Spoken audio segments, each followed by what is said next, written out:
story you are about to hear is true. Only the names have been changed to protect the innocent. Fatima Cigarettes, best of all long cigarettes, brings you Dragnet.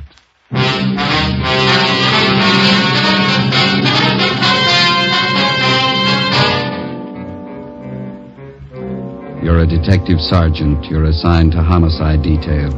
A woman has been shot to death. The apparent motive, robbery. The killer's still at large. Your job, find him. If you want a long cigarette, smoke the best of all long cigarettes. Smoke extra mild Fatima. Yes, Fatima is the king-size cigarette which contains the finest Turkish and domestic tobaccos superbly blended to make it extra mild, to give Fatima a much different, much better flavor and aroma than any other long cigarette. That's why Fatima has more than doubled its smokers coast to coast. Enjoy extra mild Fatima yourself. Best of all, long cigarettes. It's wise to smoke extra mild Fatima.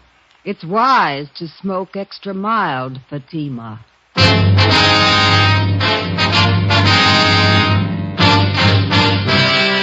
Dragnet, the documented drama of an actual crime. For the next 30 minutes, in cooperation with the Los Angeles Police Department, you will travel step by step on the side of the law through an actual case transcribed from official police files.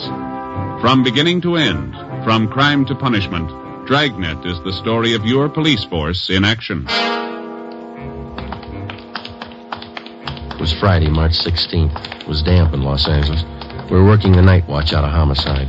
My partner's Ben Romero. The boss is Thad Brown, chief of detectives. My name's Friday. It was 11:45 p.m. when we got to where we'd parked our car. 2nd and Main. Couple of drops on the windshield. Yeah, I hope it holds off. I was thinking of going out to see the Cubs and Pirates play an exhibition game tomorrow. Guess maybe now I won't. You might be lucky. What's the weatherman say? I don't know. Get the radio on. It's a slow night. Yeah. Might not be tomorrow night. What? March 17th, isn't it? Oh, yeah. 62A, Collier Station.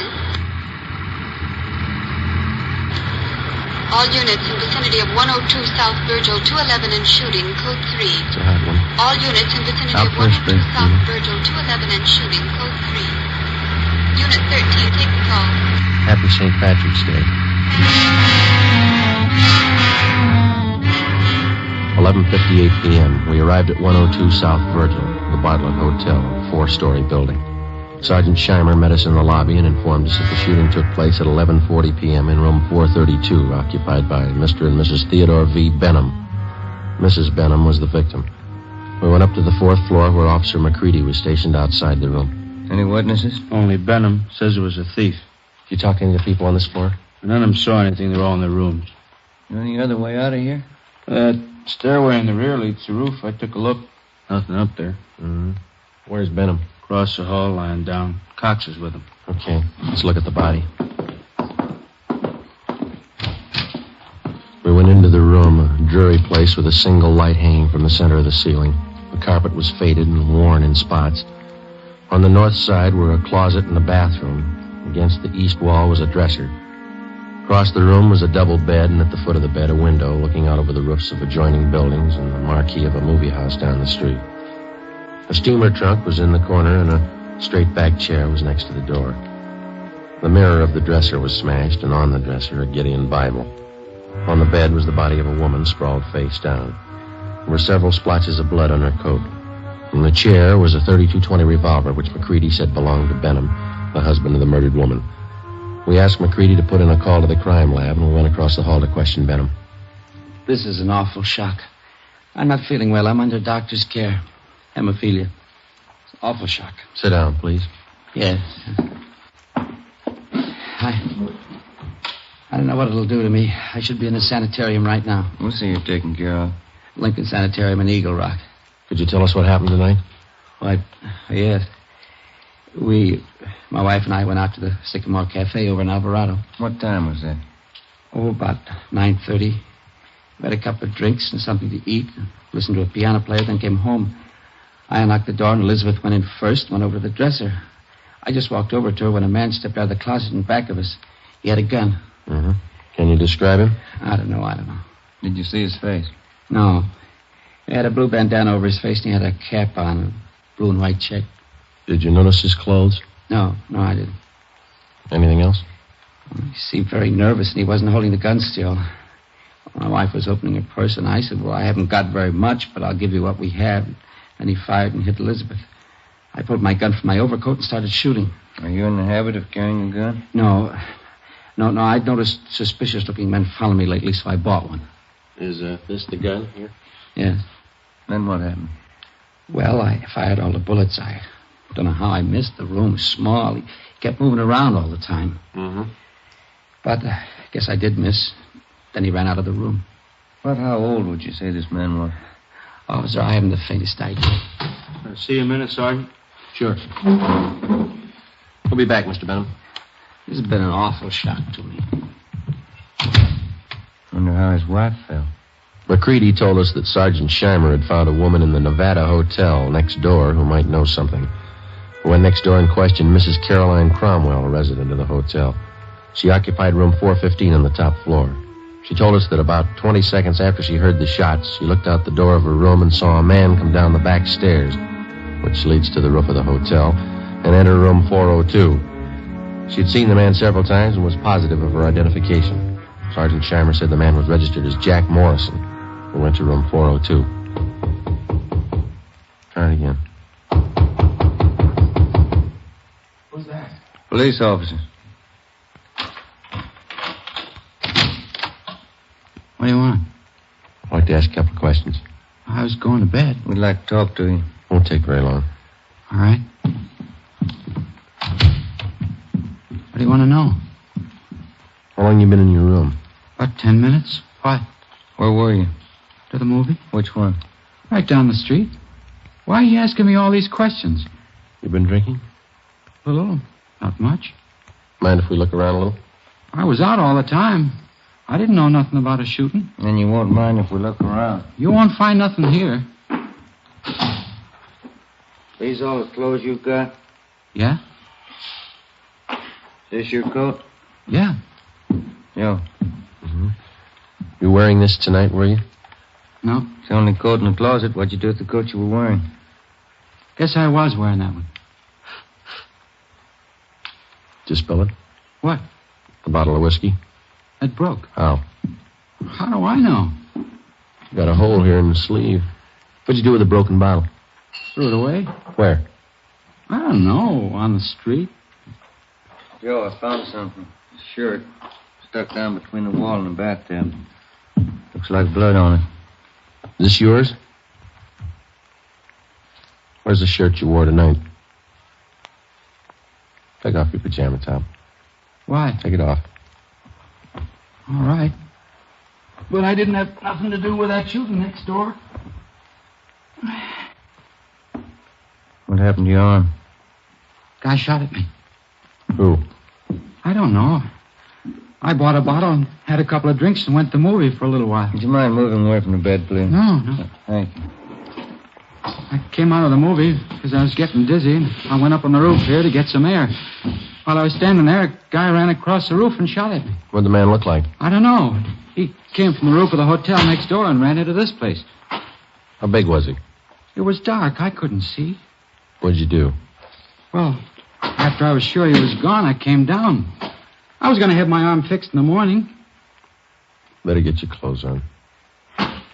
Why? Well, you got a pretty bad arm. You better have it fixed up.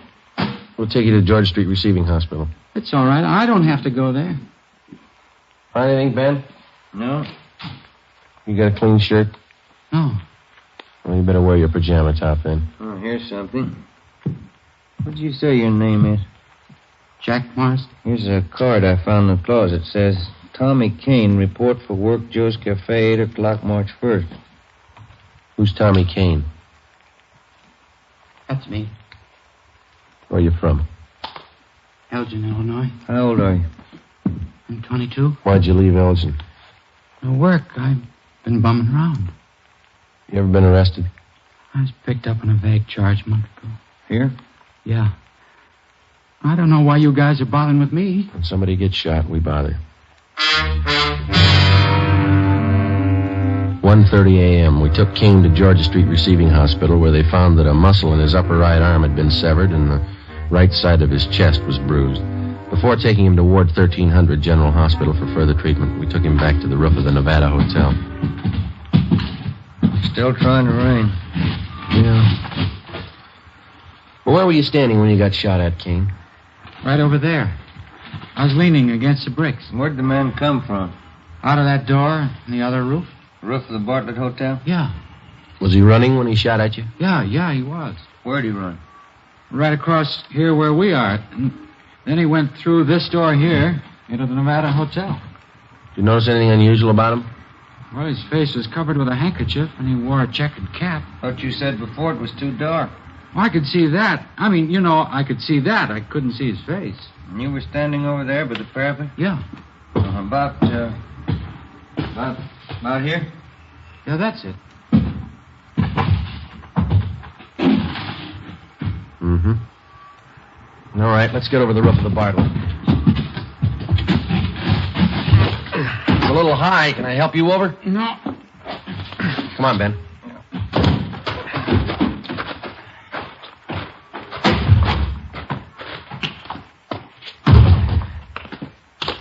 You ever been in this hotel before, Kane? No.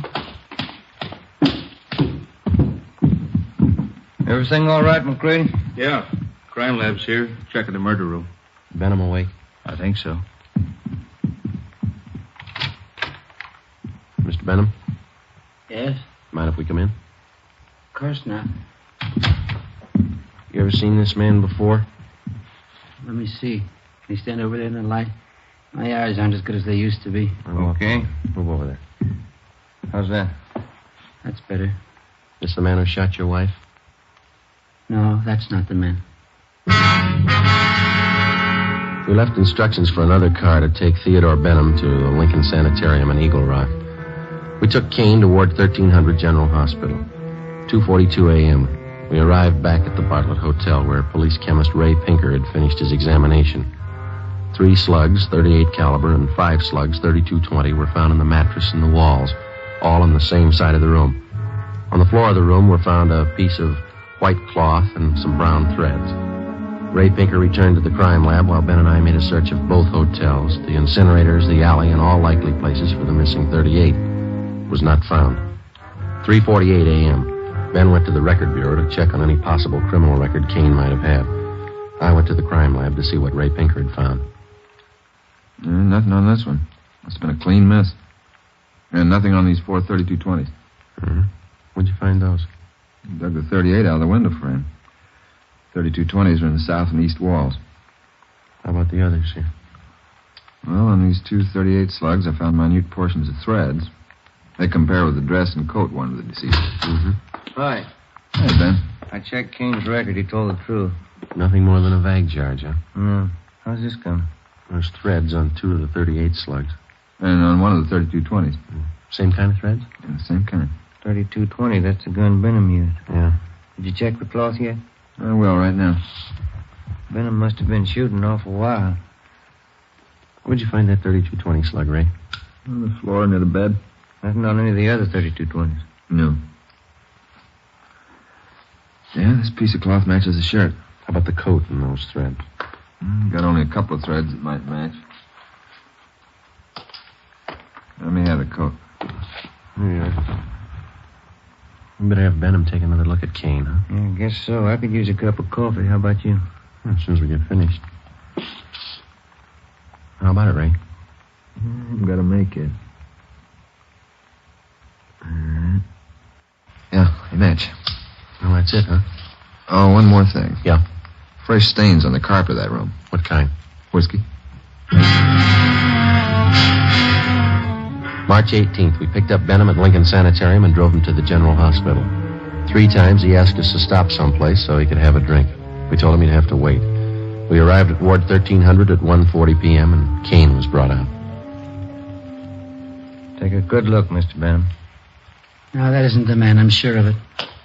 All right, Kane, tie this handkerchief over your face. No, this way. That's right. I'll put on this cap. Okay, now stand over there, please. Now, a little further. That's good. All right, Mr. Benham? You know, his eyes and forehead look a little familiar, but I don't know. Well, my nerves are all shot. I can't be positive. I'm a sick man. All right, Kane. Wish I could help you, boys. So do we. Come along, please. You don't have to take me back to the sanitarium. Just take me to a streetcar. I'll make it all right. We'll take you. Sergeant, Yeah, could I see you a minute? sure. Yeah?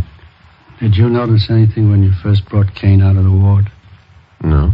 You must have been closing the door. Yeah, I was. And that man, Benham, he winked at him.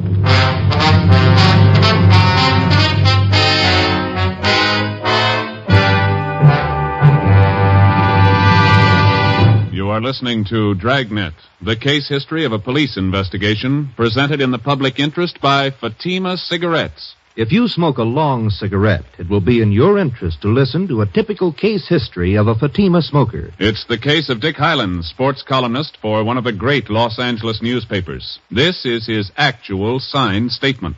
Do I smoke a lot when I'm reporting a close ball game? You bet I do. Do I still enjoy smoking when the game's over? Right again. Because I smoke a mild cigarette, Fatima. No other king-size cigarette tastes so good, is as mild as Fatima. I agree it's wise to smoke extra mild Fatima. And so do more and more smokers every day. Actual figures show extra mild Fatima has more than doubled its smokers coast to coast. So enjoy extra mild Fatima yourself. The king-size cigarette, which contains the finest Turkish and domestic tobaccos, superbly blended to make it extra mild. You will prefer Fatima's much different, much better flavor. You will agree. It's wise to smoke extra mild Fatima. It's wise to smoke extra mild Fatima. The best of all long cigarettes.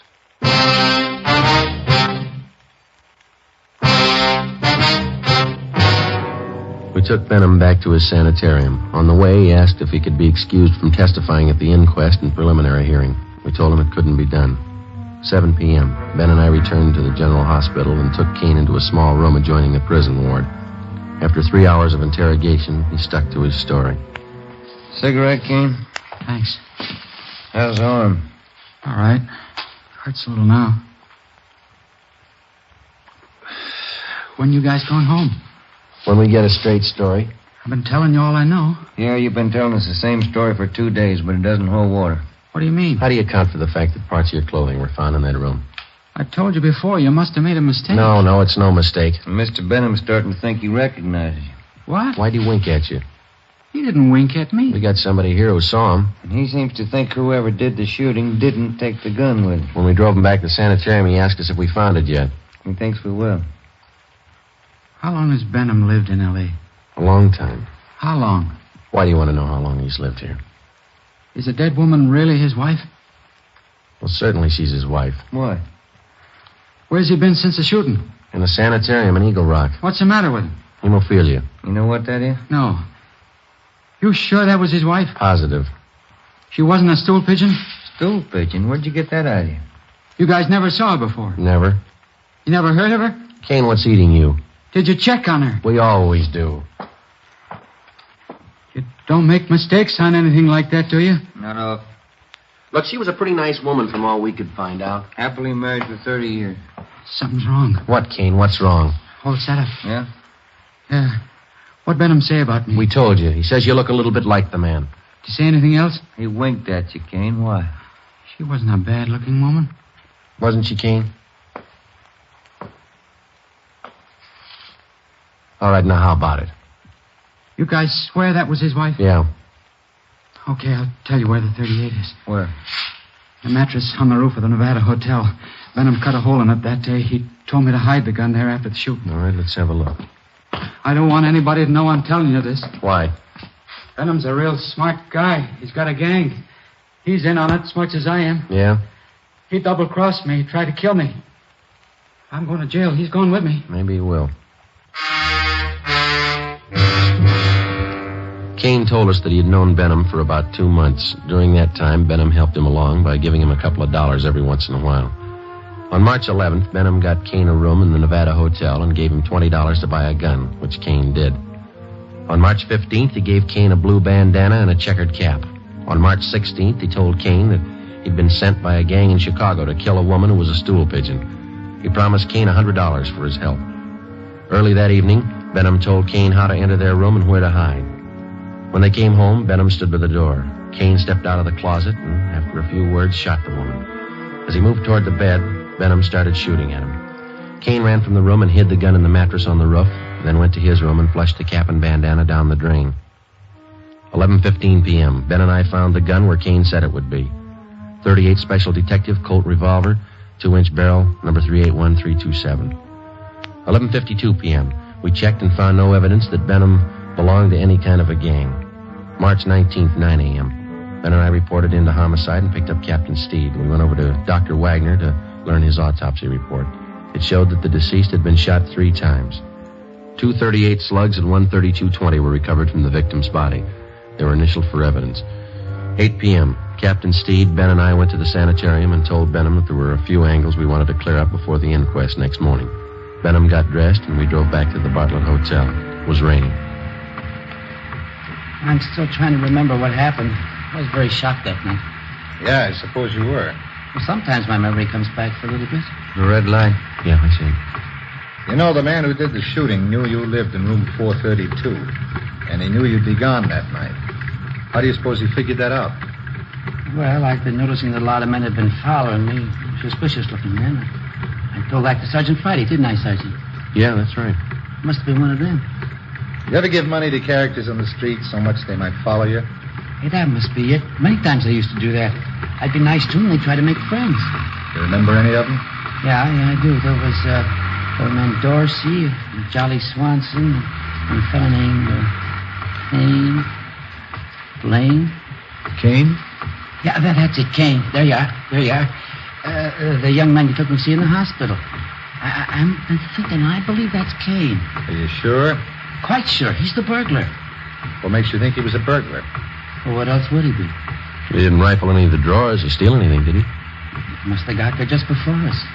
Did you have anything important there? Yes, some insurance policies. And your wife? Yeah. How much? Oh, one policy for $4,000 and 2 for $2,500 each. Who's the beneficiary? Why, I am. We took Benham up to room 432, where he got out the insurance policies on his wife and showed them to us. Then Captain Steed asked him to reenact the shooting. Benham acted as the killer, I played Benham, and Ben acted as his wife. Well, the man was over here in the closet. My wife and I came in that door, and then my wife went over to the dresser. Oh, over here? Did you turn on the light? Oh, yeah, and then I closed the door and went over behind her. Like this? Oh, she was closer to the bed. Here? Yeah. Were you standing next to her? Yeah. Did you start to take off your coat? Well, I was just going to when this man stepped out of this closet here. How far? Oh, here. Yeah, right here. And then what? Well, he held the gun in his hand and asked how much money we had. Elizabeth said we didn't have much. From here? Yeah, but she turned around. Like this? Yeah, that's it. What happened then? Well, then I said I haven't got very much, but I'll give you what we have, and he started shooting. Yeah, but you said before that your wife started looking in her purse. Yeah, that's it, she did. I forgot. And that made him think she was going after a gun. How do you know? Well, I suppose that's what he thought. He shot, and Elizabeth fell on the bed. I pulled out my gun and started shooting, and the man ran out the door, and that's all. That's exactly what happened, huh? Just as I remember it. Will it help you? Not very much. What's the matter? Well, if you were standing where I am, there'd be bullet holes on that side of the room there, wouldn't it? They're all on this side. I see. I got it. Come with me. Where are you going? On the roof. What for? I want to show you something. It's raining. There are 2 umbrellas in the closet. I'll get them. Why do you want to go up there? I think I know where that gun might be hidden. I'll bet it's there. Here, you take this umbrella. Thanks. We'll take this one, Captain. Let's go.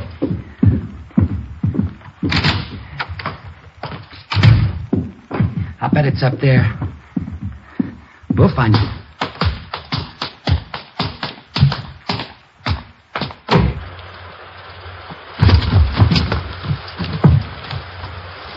You got your flashlight, Ben? Yeah. Should be around here somewhere. What? The mattress. My wife used to take sunbaths on it. Where would it be? Oh, just about here. I don't see any. You sure it's up here? I bet it's on the next roof. Didn't you say Kane lived in that hotel? He probably moved it. Hey, flash your light over there behind that elevator shaft. There? Yeah, there. You see it? We have to climb over this parapet to get on the other roof. Watch it, Cap. It's pretty slippery. Okay. Yeah, it is slippery.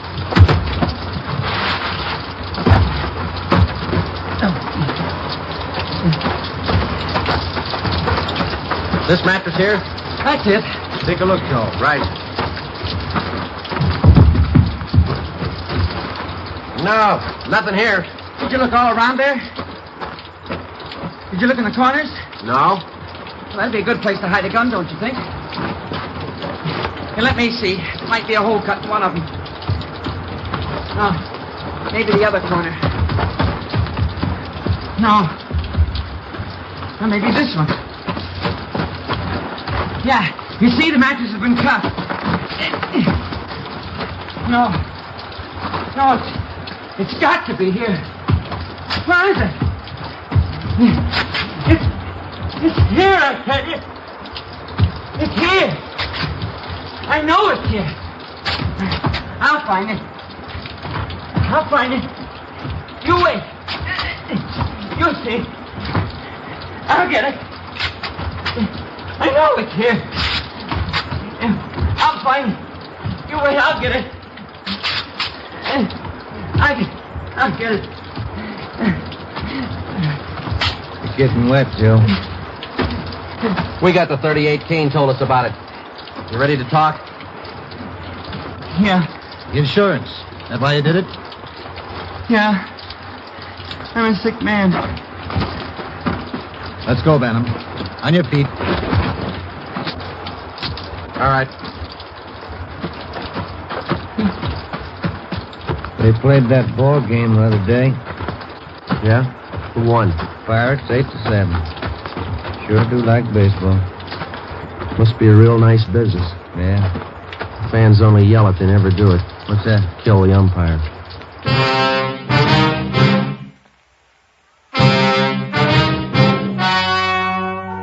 The story you have just heard was true. Only the names were changed to protect the innocent. On July 2nd, trial was held in Superior Court, Department 89, City and County of Los Angeles, State of California. In a moment, the results of that trial. It's amazing how many long cigarette smokers are changing to extra mild Fatima. Here is the actual report. From coast to coast, extra mild Fatima has more than doubled its smokers. Yes, more and more smokers every day are discovering that Fatima is the king-size cigarette that is extra mild. Extra mild because it contains the finest Turkish and domestic tobaccos superbly blended to make it extra mild, to give it a much different, much better flavor and aroma. Enjoy extra mild Fatima yourself. Best of all long cigarettes. It's wise to smoke extra mild Fatima. It's wise to smoke extra mild Fatima.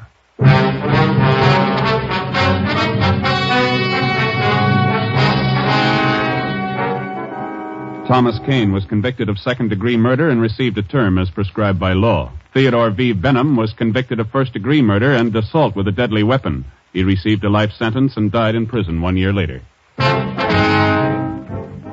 You have just heard Dragnet, a series of authentic cases from official files. Technical advice for Dragnet comes from the Office of Chief of Police W.A. Wharton, Los Angeles Police Department. Fatima Cigarettes, best of all long cigarettes, has brought you Dragnet, transcribed from Los Angeles. This is NBC, the national broadcasting company.